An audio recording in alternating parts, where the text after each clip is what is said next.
Don P here, Don P on the beat, back with another tutorial. Today I'm gonna be going over compression and how to use it and when should you use it. Now for a long time now, I've been just using like presets, which is cool, but it's better to understand how it works and why you might need it. And once you figure that out, you'll hear a major difference in your production. So I'm gonna just set up a random drum kick here just for the sake of this tutorial. Got it in the mixer, and you want to go to Fruity Compressor. And here we are. So pretty much you have 6 knobs here. You have your threshold, which is once your sound gets over a certain level, that's when the compression kicks in. So say for instance, I'm gonna play my kick. If you look here at the mixer, the kick is peaking, I wanna say around, let's say 9 dB.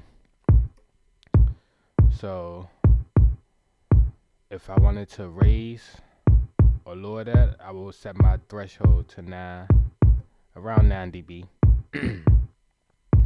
Matter of fact, I'm gonna go a little lower. I'm gonna go, let's say -10. So anything that goes over -10, that's when the compression kicks in. You have your ratio. So say for instance, if I want to contain a sound and keep it from going too loud, I would set my threshold and then I would set my ratio. So what the ratio is, every time the sound goes over the threshold, it gets knocked back however many decibels you have set for the ratio. So say for instance here, if I set it to, let's say 3 to 1, for every 1 decibel the sound goes over the threshold, is going to knock it down 3. So if it goes over the threshold 2 decibels, it's going to knock it down 6.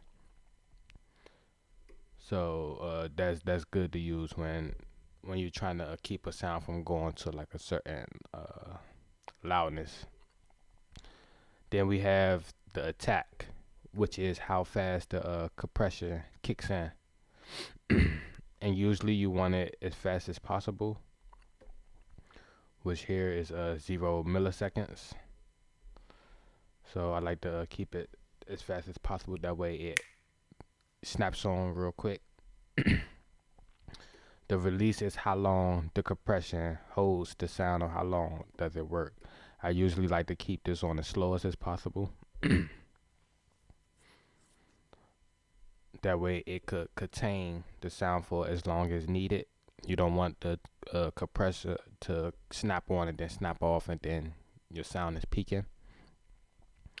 Right here you got the different types of this. Pretty much just how hard the compression is on the sound. I usually go like hard, but if you want it to be a little lighter on it, you could go to soft, medium. You need one of those. And the gain is just to turn the sound up. So say for instance, if my kick is really low, which right now is peaking around -20. If I wanted to go higher, I would just use my gain. First of all, I would set my threshold to maybe, let's see, -22, and then I could just raise the gain. And what that does is anything under -22, it pretty much just raise it up to like the preferred volume. And yeah, that's pretty much it with the compressor. You usually only want to use compressors to either make sounds louder or to pretty much control sounds that peak too high.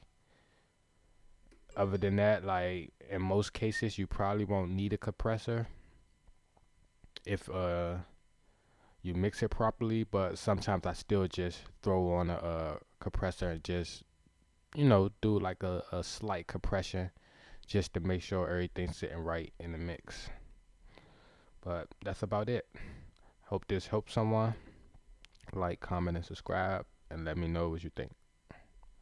Gone.